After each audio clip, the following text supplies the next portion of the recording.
Aravalli hills को लेकर आजकल एक सीरियस नेशन डिस्कशन चल रही है। कहीं कहा जा रहा है कि अरावली हिल्स खतरे में और कहीं कहा जा रहा है कि बस मिस इन्फॉर्मेशन है। तो चलिए समझते हैं फैक्ट्स के साथ कि आखिर शुरुआत कैसे हुई और क्या चल रहा है।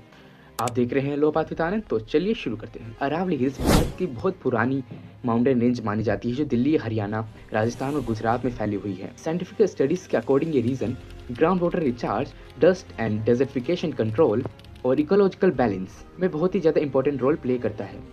इसी वजह से अरावली को एक सेंसिटिव इकोलॉजिकल जोन माना जाता है। तो शुरुआत जब हुई थी जब सुप्रीम कोर्ट ने अपना जजमेंट दिया और सुप्रीम कोर्ट ने अरावली हिल्स को लेकर एक यूनिफॉर्म लीगल डेफिनेशन दी। जजमेंट के मुताबिक वही एरिया सिर्फ अरावली हिल्स में माना जाएगा जो सराउंडिंग लैंड के कम से कम 100 मीटर ऊंचा हो और जो एक कंटिन्यूस हिल सिस्टम में एक हिस्सा हो। कोर्ट ने decision geological survey and scientific inputs के बेसिस पर दिया, क्योंकि अलग अलग स्टेट अलग अलग डेफिनेशन यूज कर रही थी अरावली हिल्स को लेकर, जिसमें माइनिंग और डेवलपमेंट केसेस में एक लीगल कंफ्यूजन पैदा हो रहा था। जजमेंट का प्राइमरी एम था लीगल क्लैरिटी।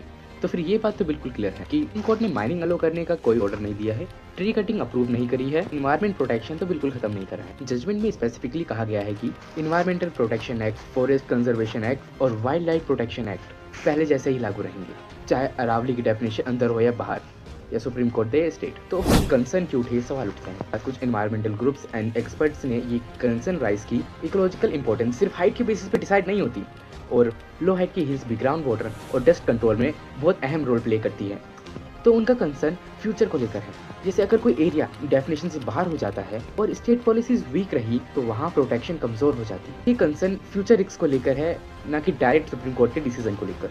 तो यहाँ से डिस्कशन एक इंपॉर्टेंट पॉइंट पे आती है। सुप्रीम कोर्ट ने सिर्फ डेफिनेशन दी है, एक्चुअल प्रोटेक्शन डिपेंड करती है स्टेट गवर्नमेंट की पॉलिसीज पर, फॉरेस्ट रिजर्वेशंस पर, वाइल्ड लाइफ कॉरिडोर्स पर और लॉ इन्फोर्समेंट पर। अगर ये मैकेनिज्म स्ट्रॉन्ग होते हैं तो अरावली हिल्स के बाहर होते हुए उसकी प्रोटेक्शन हो सकती है। तो असली सवाल ये नहीं है कि सुप्रीम कोर्ट का जजमेंट गलत है या फिर सही है।